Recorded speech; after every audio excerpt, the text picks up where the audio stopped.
بسم اللہ الرحمن الرحیم۔ السلام علیکم۔ ایک دفعہ کا ذکر ہے کہ سلطان صلاح الدین ایوبی کے دور میں چند طوائفوں نے ایک مسجد کے قریب ڈیرا لگا لیا، جہاں وہ ساری رات گانا گایا کرتی تھیں اور ساتھ میں فحاشی والا ناچ کیا کرتی۔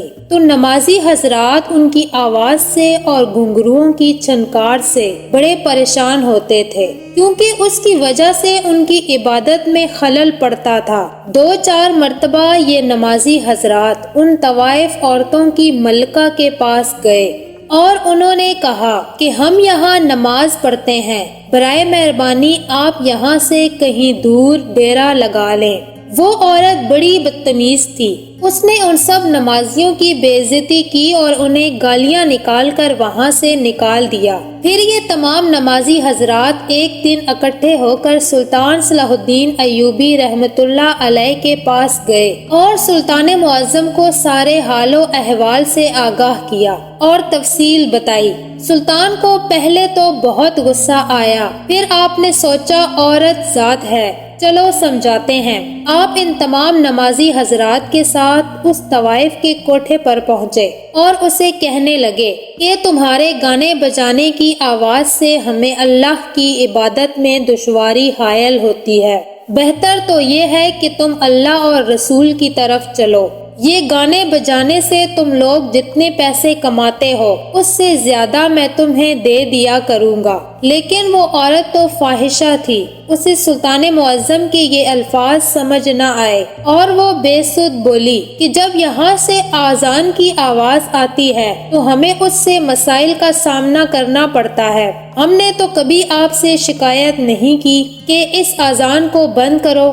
بس اسی وقت سلطان صلاح الدین ایوبی نے تاریخی بیان دیا اور فرمایا کہ روم کے کسی جنگجو نے حضرت عمر کے سپاہیوں کے ایک گروہ کو پکڑ کر قید کر لیا۔ پھر انہوں نے شاہ روم کو خبر دی کہ ہم نے مسلمانوں کا ایک گروہ پکڑا ہے اور اس گروہ کے اندر ایک مسلمان کافی قوی پرہیزگار بندہ ہے، اس کو دیکھ کر بھی خوف طاری ہوتا ہے۔ شاہ روم نے جیسے ہی ان کی یہ بات سنی تو اپنے آدمیوں سے کہا کہ اس آدمی کو میرے پاس لے کر آؤ۔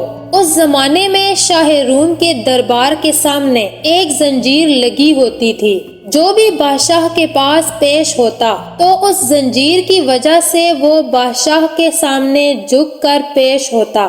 اب اس سچے دل والے نیک آدمی کو بادشاہ کے دربار کے اندر پیش کیا گیا۔ جیسے ہی اس نے وہ زنجیر دیکھی اور سوچا کہ مجھے جھک کر بادشاہ کے سامنے جانا ہے، تو اس نے صاف صاف انکار کر دیا کہ میں بادشاہ کے سامنے زنجیر سے جھک کر نہیں جاؤں گا۔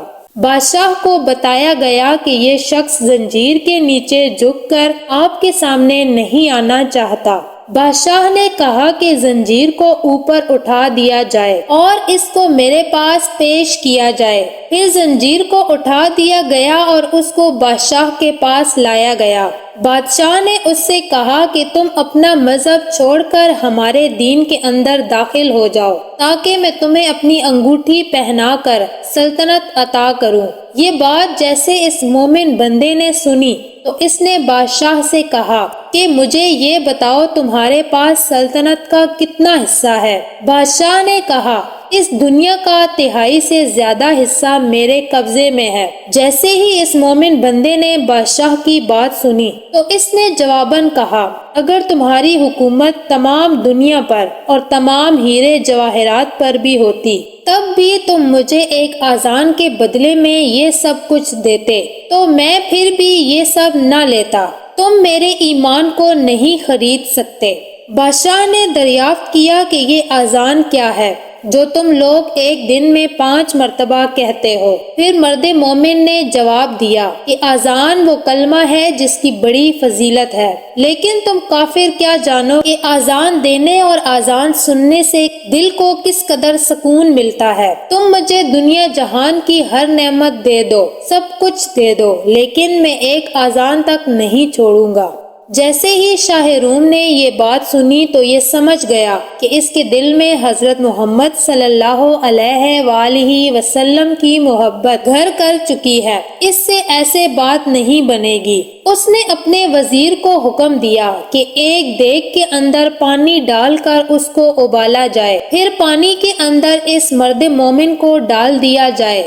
شاہ روم نے سوچا کیا پتہ ابلتے ہوئے پانی کو دیکھ کر یہ مرد مومن ہماری طرف آ جائے۔ پھر شاہ روم کے حکم پر عمل کیا گیا، دیگ کے اندر پانی ابال کر اس مرد مومن کو اس کے اندر ڈال دیا گیا۔ مرد مومن نے بسم اللہ پڑھی اور دیگ کے اندر چلا گیا۔ اس کے بعد یہ دوسری طرف سے باہر آ گیا۔ یہاں پر جتنے بھی لوگ موجود تھے وہ سب متعجب، حیران و پریشان تھے کہ یہ کیسے ہو سکتا ہے۔ اس کے بعد بادشاہ نے اپنے سپاہیوں کو حکم دیا کہ اسے ایک اندھیری کوٹری کے اندر ڈال دیا جائے اور اس کو 40 دن تک سوائے شراب اور خنزیر کے اور کچھ نہ دیا جائے۔ اس کو لے جا کر ایک اندھیری کوٹری کے اندر بند کر دیا گیا اور اس کو کھانے کے لیے شراب اور خنزیر کا گوشت دیا جاتا رہا۔ یہ لوگ خنزیر کے گوشت پر کچھ ایسی تریاک پھینکتے تھے جس سے جو بھی انسان صرف ایک نوالا لے تو اس کے اندر مردانگی و شہوت جاگ جائے۔ اور بادشاہ کے حکم پر اس قید خانے میں ایک حسین و جمیل عورت بھی دی گئی تاکہ یہ گوشت اور شراب پی کر جب اس کو شہوت ہو تو اس لڑکی سے زنا کرے، تاکہ اس طرح سے وہ اللہ تعالیٰ کی نگاہوں میں شرمندہ ہو جائے۔ آخر کار 40 دن پورے ہو گئے۔ کال کوٹری کو کھولا گیا تو اس کے اندر یہ لوگ جتنا بھی سامان ڈالتے رہے وہاں پر وہ سارے کا سارا ویسے کا ویسا موجود تھا اور اس انسان نے اس عورت کی طرف دیکھا ہی نہیں۔ بادشاہ نے اس لڑکی سے پوچھا تو اس لڑکی نے کہا کہ اس شخص نے میری طرف تو دیکھا تک نہیں، حالانکہ میں نے اپنے سارے کپڑے اتار دیے تھے اور مجھ میں اتنی ہمت نہیں تھی کہ میں اس کے جسم کو چھو سکوں۔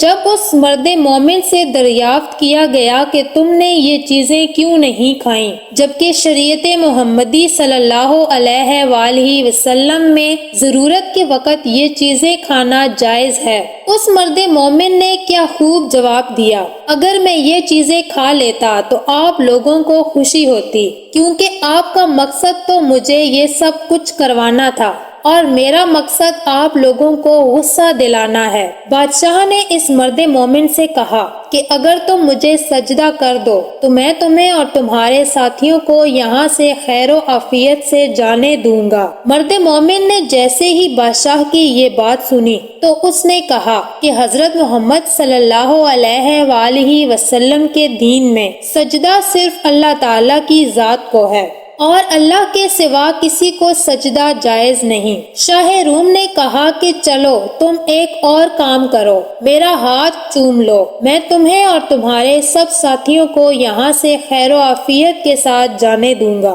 مرد مومن نے جواب دیا کہ ہاتھ کا بوسہ دینا باپ، عادل سلطان اور استاد کے لیے جائز ہے، کسی دوسرے کے لیے جائز نہیں۔ شاہ روم نے کہا چلو تم ایک اور کام کرو، میری پیشانی کا بوسہ لے لو، میں تمہیں یہاں سے تمہارے ساتھیوں سمیت جانے دوں گا۔ مرد مومن نے جواب دیا کہ ہاں یہ ایک شرط پر ممکن ہے۔ شاہ روم نے کہا کہ جیسے تم کو منظور ہو۔ پھر مرد مومن نے اپنی آستین اس کی پیشانی پر رکھی اور اس کو چوم لیا، اس نیت کے ساتھ کہ میں اپنی آستین کو بوسہ دے رہا ہوں۔ پھر بادشاہ نے وعدے کے مطابق اس مرد مومن کو ساتھیوں سمیت چھوڑ دیا اور ان کو کافی سارا مال و زر بھی دیا۔ شاہ روم نے حضرت عمر رضی اللہ تعالیٰ عنہ کو ایک خط لکھا اور اس خط کے اندر اس نے حضرت عمر فاروق رضی اللہ تعالیٰ عنہ سے کہا کہ اگر یہ مرد مومن ہمارے پاس ہوتا اور ہمارے دین پر عمل کرتا تو ہم اس کی پرستش کیا کرتے۔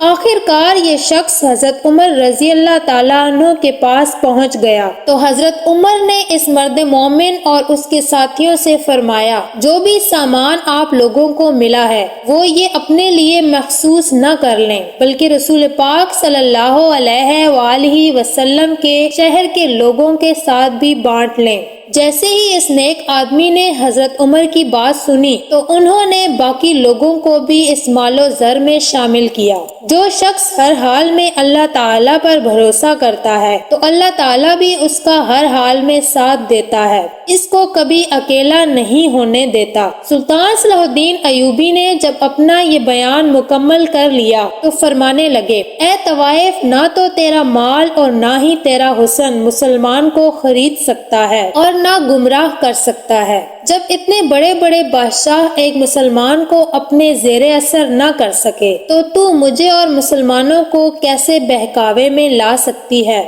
سلطان کا یہ بیان سنتے ہی ملکہ کی آنکھوں سے آنسو جاری ہو گئے اور اس نے اپنی تمام لڑکیوں کے ساتھ کلمہ حق پڑھ لیا اور آئندہ کے لیے اس کام سے توبہ کر لی۔ معزز ناظرین، اگر آپ کو ہماری یہ کہانی پسند آئی ہے تو برائے مہربانی ہمارے چینل کو سبسکرائب کریں، ہماری ویڈیو کو لائک کریں اور شیئر کر کے کمنٹ سیکشن میں اپنی قیمتی رائے سے آگاہ ضرور کریں۔